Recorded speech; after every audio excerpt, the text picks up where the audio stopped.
ദൈവനാമം വാഴ്ത്തപ്പെടട്ടെ. ഇന്ന് നാം ഇയ്യോബിൻ്റെ പുസ്തകത്തിലെ 1 മുതൽ 5 വരെയുള്ള അധ്യായങ്ങളാണ് വായിക്കുന്നത്.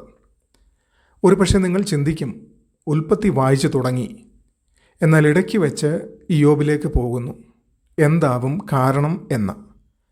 ഉൽപ്പത്തി പുസ്തകം 12-ാം അധ്യായം മുതൽ അബ്രാമിൻ്റെ കുടുംബത്തെക്കുറിച്ചുള്ള പരാമർശമാണ്. അബ്രഹാമും ഇയ്യോബും സമകാലികരായിരുന്നു എന്ന് വിശ്വസിക്കുന്നു. അബ്രഹാം കനാനിൽ ജീവിച്ചപ്പോൾ ഇയ്യോബ് ഏദോമിനടുത്തുള്ള ഊഫ് ദേശത്ത് ജീവിച്ചു. ആയതിനാൽ ഇയ്യോബിൻ്റെ പുസ്തകം വായിച്ച് തീർത്തിട്ടാവും നാം ഇനി ഉൽപ്പത്തി പുസ്തകം 12 മുതൽ തുടർന്ന് വായിക്കുക. ഇയ്യോബ് 1-ൽ ഇയ്യോബ് ഒരു നീതിമാനായും ദൈവഭക്തനായും അനുഗ്രഹിക്കപ്പെട്ടവനായി നമ്മെ പരിചയപ്പെടുത്തുന്നു. എന്നാൽ സ്വർഗത്തിൽ ഒരു ആത്മീയ സംഭാഷണം നടക്കുന്നു. സാത്താൻ ഇയ്യോബിൻ്റെ വിശ്വാസത്തെ ചോദ്യം ചെയ്യുന്നു. ദൈവം അവനെ പരീക്ഷിക്കുവാൻ അനുവദിക്കുന്നു. പെട്ടെന്ന് ഇയ്യോബിൻ്റെ ജീവിതം തകർന്നു പോകുന്നു. സമ്പത്തും മക്കളും എല്ലാം നഷ്ടമാകുന്നു. എങ്കിലും ഇയ്യോബ് ദൈവത്തെ ആരാധിക്കുന്നു. ഇതിലൂടെ നമ്മൾ പഠിക്കുന്നത് എന്ത്? നേടിയതൊന്നും തൻ്റേതല്ല എന്ന തിരിച്ചറിവ് നഷ്ടങ്ങളിലും പതറാതെ നിൽപ്പാൻ കൃപ നൽകും. അനുഗ്രഹങ്ങൾ ഇല്ലാതാകുമ്പോഴും നിലനിൽക്കുന്ന വിശ്വാസമാണ് യഥാർത്ഥ വിശ്വാസം. അനുഗ്രഹങ്ങൾ നഷ്ടപ്പെടുമ്പോഴാണ് യഥാർത്ഥ വിശ്വാസം തെളിയുന്നത്. കാണാത്ത ആത്മീയ യുദ്ധം നിലനിൽക്കുന്നു. ജീവിതം പെട്ടെന്ന് തളർന്ന് പോകുമ്പോൾ പരാതിക്ക് പകരം പ്രാർത്ഥന തിരഞ്ഞെടുക്കുക. എല്ലാം നഷ്ടപ്പെട്ടാലും വിശ്വാസം നിലനിൽക്കണം. യോബ് 2-ൽ പരീക്ഷണം കൂടുതൽ ആഴത്തിലേക്ക് കടക്കുന്നു. യോബിൻ്റെ ശരീരം രോഗബാധിതമാകുന്നു. ഭാര്യ പോലും അവനെ ദൈവത്തെ ശപിക്കാൻ പ്രേരിപ്പിക്കുന്നു. എന്നാൽ ഇയ്യോബ് ഉറച്ചു നിൽക്കുന്നു. സുഹൃത്തുക്കൾ എത്തി അവനോടൊപ്പം നിശബ്ദമായി ഇരിക്കുന്നു. ഇവിടെ നമ്മൾ കാണുന്നത് ദൈവം പരീക്ഷണങ്ങൾക്ക് പരിധി നിശ്ചയിക്കുന്നു.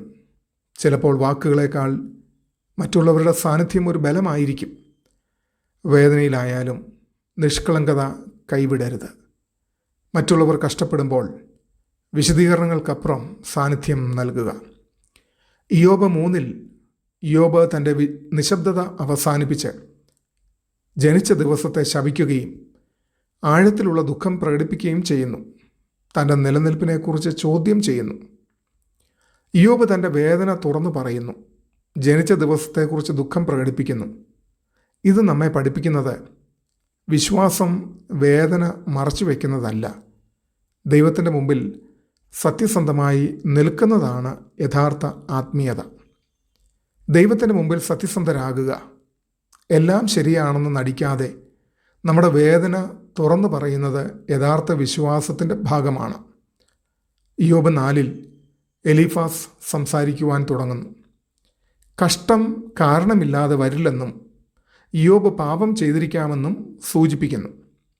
മനുഷ്യരുടെ ദൈവത്തെക്കുറിച്ചുള്ള അറിവ് പരിമിതവും ചിലപ്പോൾ തെറ്റിദ്ധാരണയുമാകാം. കഷ്ടം പാപത്തിൻ്റെ ഫലമാണെന്ന് അവൻ സൂചിപ്പിക്കുന്നു.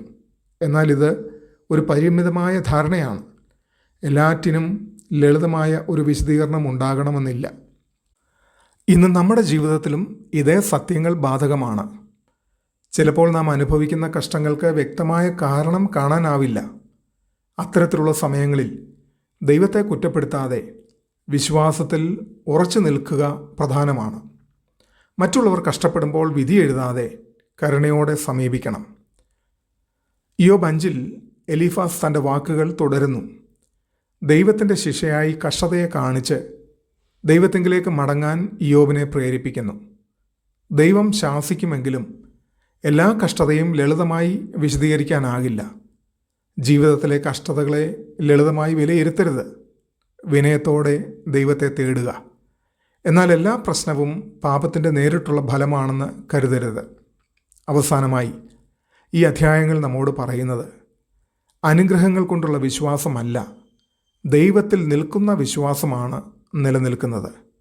കഷ്ടതകളിലും ദൈവത്തെ പിടിച്ചു പറ്റുന്ന വിശ്വാസം തന്നെയാണ് സത്യമായ വിശ്വാസം. അതുകൊണ്ട് നാം എന്ത് സാഹചര്യത്തിലായാലും ദൈവത്തിൽ വിശ്വസിച്ച് അവൻ്റെ സന്നിധിയിൽ സത്യസന്ധരായി വിശ്വാസത്തിൽ ഉറച്ചു നിൽക്കുവാൻ ദൈവം ഏവർക്കും കൃപ നൽകട്ടെ. ആമേൻ.